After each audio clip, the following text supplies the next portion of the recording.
All right, let's dive right into this explainer. Today, we're exploring how you can use ancient wisdom to completely insulate your mind from modern chaos. I mean, we live in an era of just constant overload, right?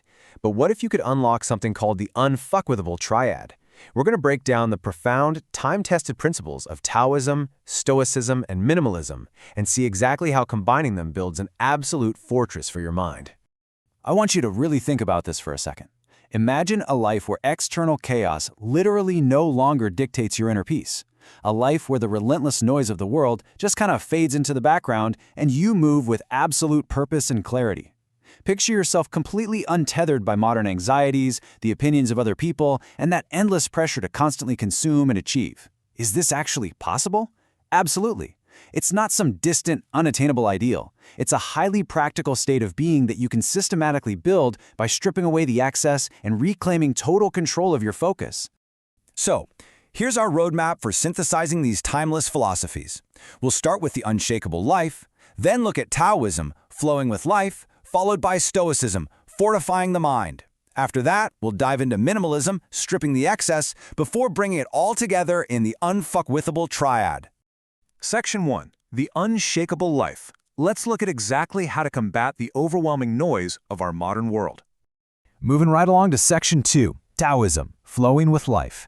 This is all about taking the path of least resistance. So, a core principle here is Wu Wei. And listen, this isn't about just being passive or sitting on a couch doing absolutely nothing. Often translated as effortless action, Wu Wei is really the practice of taking action that is in perfect harmony with the natural flow of life. It's all about not forcing outcomes. You know when you're working on a massive project and you just hit a brick wall? Instead of stressing out and forcing a terrible solution, you step back, you relax. You allow a natural solution to present itself. You're basically trusting the process and trusting that things are going to unfold exactly as they're meant to. There's this incredible story of a Chinese farmer that perfectly captures why we really need to release our obsessive need to immediately judge every single event. So one day, the farmer's horse runs away. The neighbors say, "Oh, such bad luck." The farmer just replies, "Maybe." The very next day, the horse returns, and it brings 3 wild horses with it. "Good luck," the neighbors say. "Maybe," says the farmer. Then his son tries to ride one of the wild horses, gets thrown, and breaks his leg. "Bad luck," they cry. "Maybe." The next day, the military comes through drafting all the young men for a war, but they skip the son because of his broken leg. "Good luck." "Maybe." The lesson here is so powerful. We never truly know the ripple effects of an event. Letting go of that intense need to instantly label things as good or bad will literally save us a tremendous amount of suffering. Lao Tzu, the founder of Taoism, summed this up perfectly. He said, "When I let go of what I am, I become what I might be." Non-attachment involves letting go of our rigid ideas, those grudges we hold on to for way too long, and especially our ego. I mean, the ego is constantly driven by fear and desire, always seeking external validation, right? But when we rigidly cling to who we think we are, we severely limit our own growth. Letting go opens us up to a world of infinite creative potential, adaptability, and honestly, ultimate personal freedom.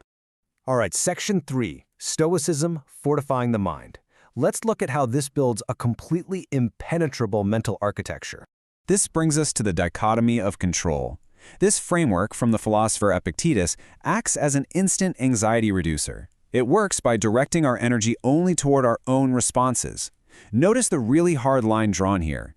On one side, what is actually in our control? Well, our thoughts, our actions, our interpretations, and our reactions. On the other side, what is not in our control? Basically everything else. External events, the weather, the economy, other people's opinions of us. Think about it. If you're stuck in awful traffic and running late, the traffic itself is totally outside your control. Screaming at the steering wheel? Completely useless. But your reaction is fully in your control. You can take a deep breath, accept reality, and use that time constructively. Now, the Stoics take this resilience even further with a concept called amor fati, which translates to the love of fate. And guys, this is next-level mental fortitude. It's about embracing all events, including your most brutal hardships, as absolutely necessary and beneficial parts of your life's journey. A true Stoic doesn't just grit their teeth and endure failure. They actively use it as fuel. They look at a massive setback and say, "Good, this is an opportunity for character growth. How can I use this challenge to become even stronger?" So I really want to challenge you. The next time you face a highly stressful moment, maybe you're dealing with harsh criticism at work or a big plan completely falls apart, just pause. Ask yourself this question. How would a sage respond to this situation?